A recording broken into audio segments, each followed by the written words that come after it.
We're coming to you live from our Auckland Park studios. This is Prime News on SABC 3. Here are the top stories making headlines this evening. I didn't install blue light. I didn't brand the cars. The cars, I didn't see them physically.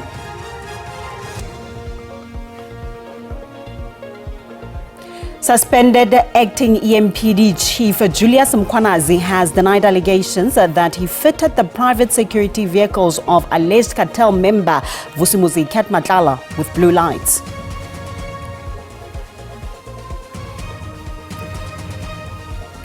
And the case against alleged kingpin Senzo Meyiwa and his co-accused has been transferred to the High Court in Johannesburg, and the trial date has been set for the 5th of February next year. Energy cooperation between our two countries is a central pillar of our economic cooperation. President Cyril Ramaphosa and his Mozambican counterpart Daniel Chapo have witnessed the launch of a flagship project in energy.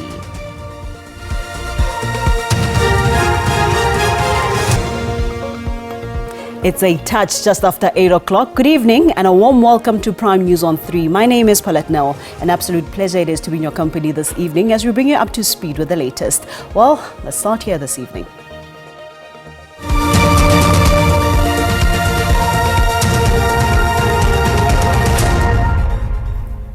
The suspended acting Ekurhuleni Metropolitan Police Department Chief, Commissioner Julius Mkhwanazi, has denied the allegations that he fitted the private security vehicles of alleged cartel member Vusimuzi Matlala with blue lights. Mkhwanazi is currently appearing before the Matlanga Commission to answer to the allegations that he ran a parallel structure of criminality in the city of Ekurhuleni, which allegedly included entering into unlawful agreements with Medicare 24 and Matlala's security company.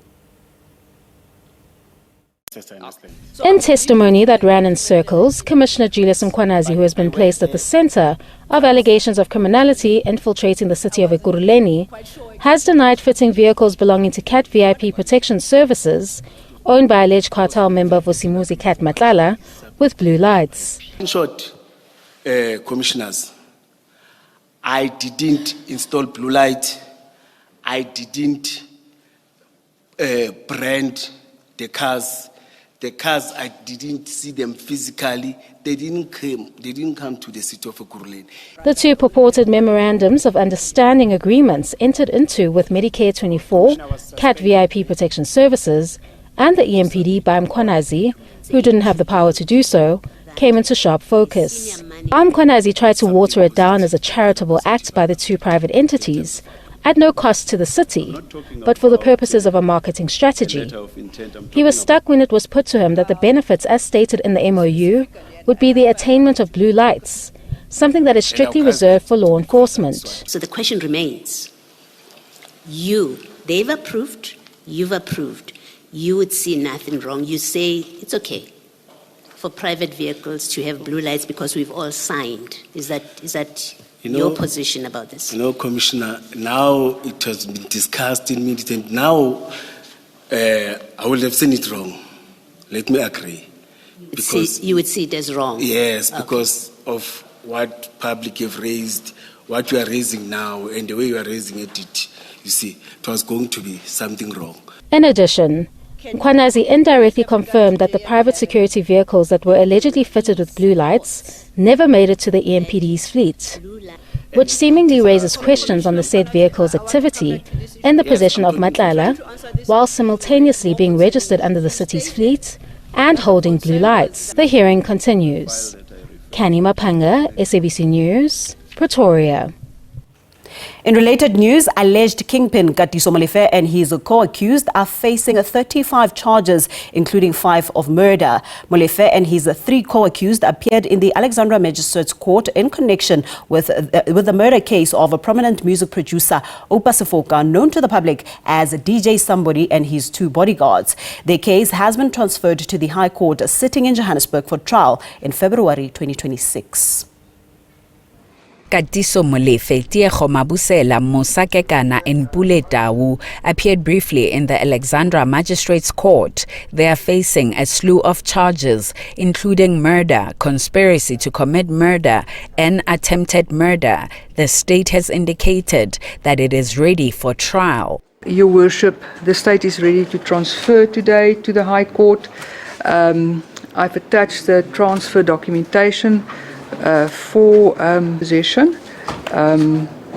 Your Worship, yes. So the date that we propose is in the 5th of February 2026, High Court, Johannesburg. The state alleges that Molefe is behind the murder of music producer Oupa Sefoka and his 2 bodyguards. It further alleges that he also orchestrated the murder of music producer Hector Buthelezi. Molefe is also charged with the murder of Vereeniging-based engineer Aman Swart. Meanwhile, 2 bodyguards believed to be escorting the murder accused were arrested outside court. Police say they were carrying 2 semi-automatic rifles and ammunition without valid permits. It's quite important that security officials or bodyguards, when they report on duty and they're handed over with firearms, that the person responsible must issue them a permit for carrying the firearms. But also, that particular security official must be in possession of a competency certificate to utilize that particular firearm. Molefe is out on 400,000 rand bail for the Sefoka murder case. He was also granted 100,000 rand bail in connection with the Swart matter. His co-accused remain in custody. Neria Hlakotza, SABC News, Alexandra, Johannesburg. Staying with matters in the justice system, the Senzo Meyiwa murder trial has been adjourned until tomorrow. That's after Advocate Charles Mnisi asked to consult a doctor, indicating that he was psychologically affected by claims that the defense was part of a plot to eliminate members of the prosecution team. So following yesterday's threat, the prosecuting team arrived at court with more than the usual security. But instead of proceedings continuing with the state expected to argue on why it should cross-examine the current witness, Sfiso Kwabeni Zungu, on a statement that police say he deposed in November 2019, Advocate Charles Mnisi said he cannot continue with the allegations hanging over his head that they were also being investigated for being part of the plot to kill. They are saying, he said that they are suspecting the defense team has been the cause for their disappearance, and has been saying that threat again, and coupled with the fact that Mr. Mnisi is also part of the defense team that was told that they are complicit in the broader scheme to assassinate Mokhula and Brigadier Kininda, find it very difficult to proceed to be part of this trial, pending the outcome of the investigation. We would have thought that what we place on record earlier on should place everybody at ease, that whilst there's an investigation going on, that the necessary security measures have been put in place for this trial to continue. Judge Ratam Khwatleng then allowed an overnight postponement for Mnisi to consult a doctor. Crisaldo Lewis, SABC News at the High Court in Pretoria. After the break, Afrika Mayibuye movement leader Floyd Shivambu has denied a leadership crisis in the party despite some recent resignations. This and more after a quick break in just a moment. Don't change that dial.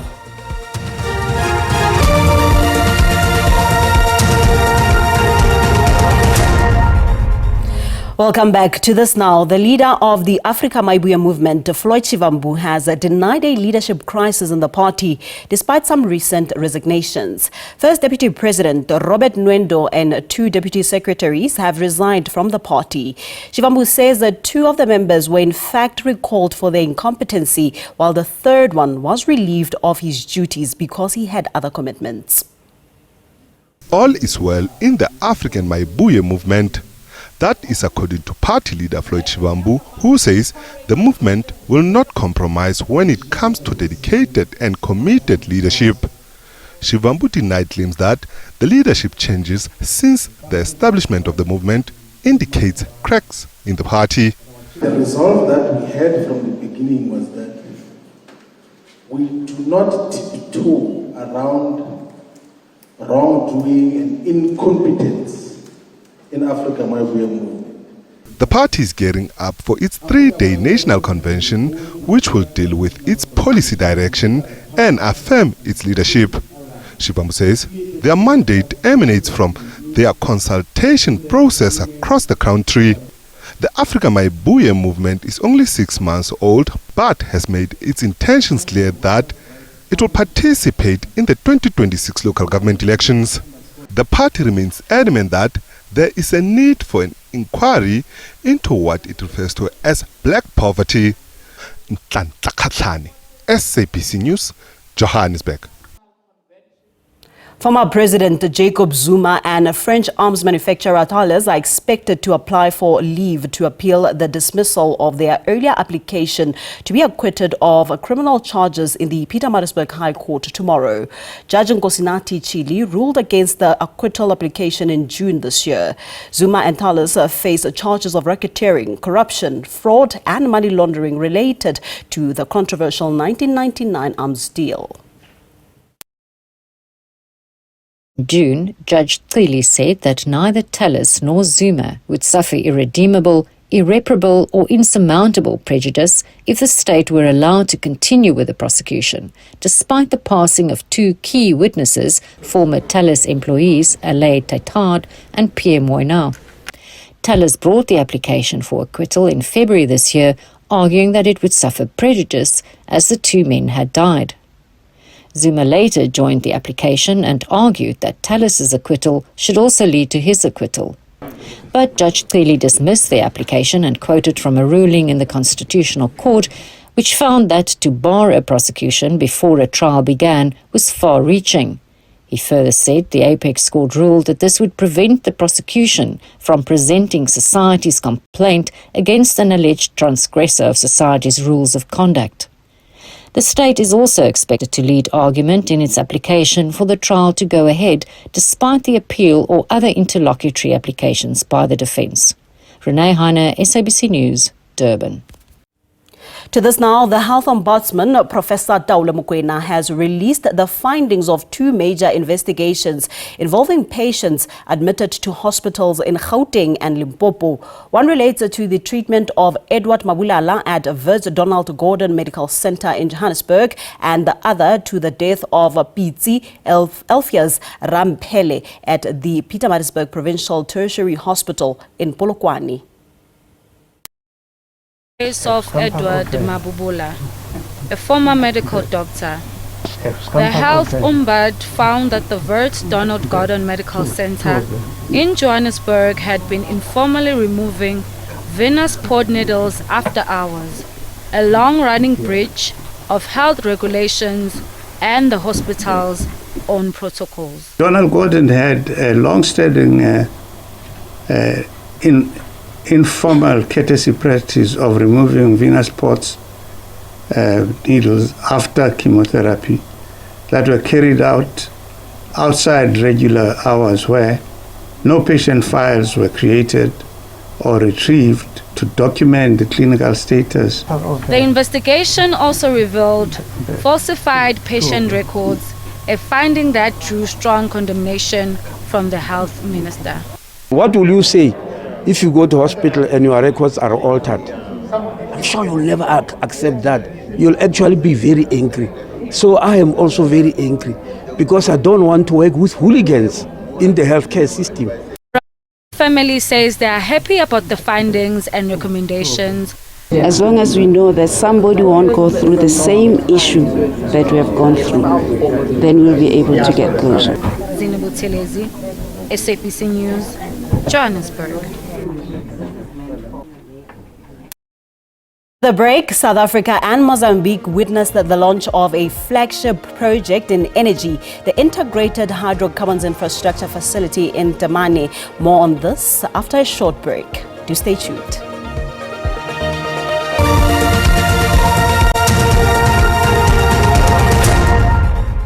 Thank you for staying with us. To this now, President Cyril Ramaphosa and his Mozambican counterpart Daniel Chapo witnessed the launch of a flagship project in energy, the Integrated Hydrocarbons Infrastructure Facility in Temani. This is a partnership between the government of Mozambique and the South African energy company Sasol. Ramaphosa is in Maputo for the 4th session of the Binational Commission between Maputo and Pretoria. President Ramaphosa says his meeting with President Chapo also discussed how the two countries can increase trade. He says Mozambique is a host to more than 300 South African companies. The president added that Pretoria is keen to see more Mozambican investment in South Africa.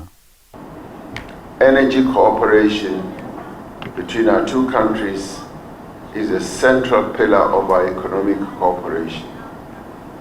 The Kahorabasa hydroelectric dam makes an important contribution to South Africa's energy security. Ramaphosa says another critical area of cooperation is the development of natural gas.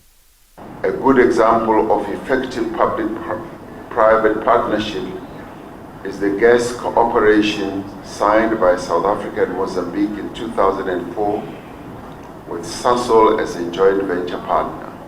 Meanwhile, Ramaphosa, as the interim chairperson of SADC, has expressed the concern about the intractable security situation in the DRC, the civil war in Sudan, the political impasse in South Sudan.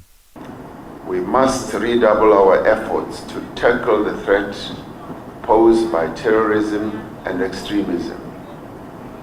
At the same time, we must strive for global peace, for stability, for justice and respect for international law. SABC News. And now here's the latest market update as recorded at 7:30 this evening.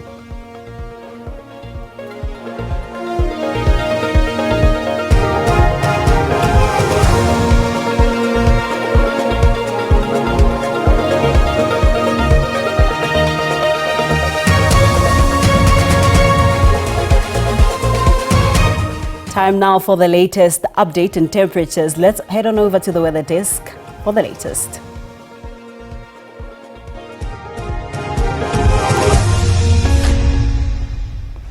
Good evening and welcome. Let's take a look at what to expect weather-wise for tonight as well as tomorrow. Clear skies over the western parts of the country, otherwise partly cloudy conditions through the central and northeastern parts, and then partly cloudy skies expected along the southern coastline and the adjacent interior. We do expect isolated to scatter showers and thunder showers over the northeastern and eastern parts of the country, widespread mainly along the coastal regions of KwaZulu-Natal. Tomorrow, clearance expected over the southwestern as well as the southern parts of the country, with early morning fog patches in places over the southeastern, eastern and northeastern parts. Those fog patches expected to reduce visibility to less than a kilometer in places. Otherwise, expecting isolated showers and thunder showers in places over the northern, northeastern as well as the eastern parts of the country, but mainly scattered over the northeastern parts of the Northern Cape into the western parts of the northwest. Now, for tonight, South African Weather Service has issued a yellow level 2 warning for severe thunderstorms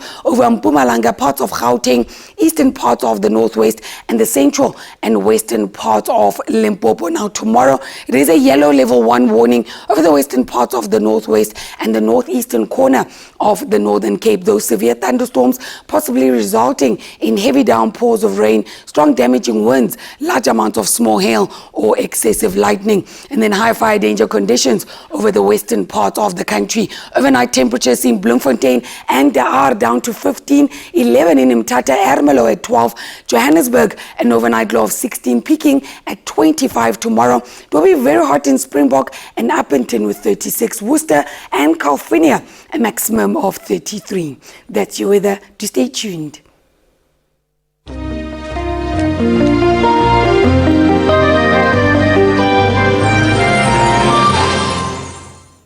We're going to have to park it here for tonight. Much gratitude for joining us. Until next time, it's good night. God bless. Pula.